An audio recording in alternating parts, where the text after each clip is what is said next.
Immigration অফিসটা চালু হয় নাই, পরিত্যক্ত হয়ে পড়ে আছে। 2017 সালের 30 এপ্রিল শুরু হয় চুয়াডাঙ্গার দর্শন ইমিগ্রেশন চেকপোস্ট ভবনের নির্মাণ কাজ। তিনতলা ভবনটির নির্মাণ শেষ হয় 2021 সালের 30 সেপ্টেম্বর। তবে প্রায় 3 বছরেও শুরু হয়নি নতুন ভবনে ইমিগ্রেশন কার্যক্রম।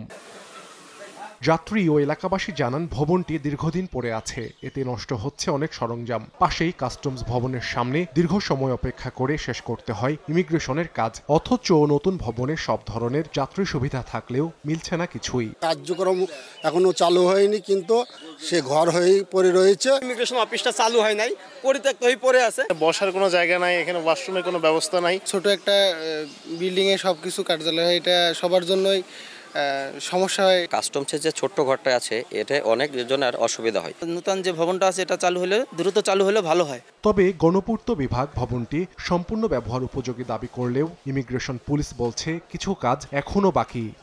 নগদে 500 টাকা বা তার বেশি পেমেন্টে পেতে পারেন ঢাকায় জমিসহ 20 কোটি টাকার পুরস্কার। ইমিগ্রেশন পুলিশ খুব শীঘ্রই এই ভবনে ইমিগ্রেশনের কাজটা শুরু করবে। এর জন্য যদি ছোটোখাটো কোনো চাহিদা তাদের থাকে যে আমাদের কিছু যদি করতে হয়, আমরা সেটা দেখব। এখনো কার্যক্রম চলমান, আমরা এখনো বুঝে পাইনি। আমরা প্রত্যাশা করছি খুব দ্রুত বুঝে পাবো।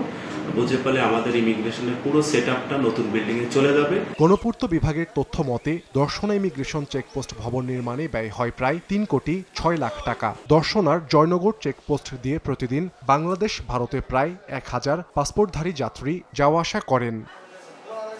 সময় সংবাদ, চুয়াডাঙ্গা।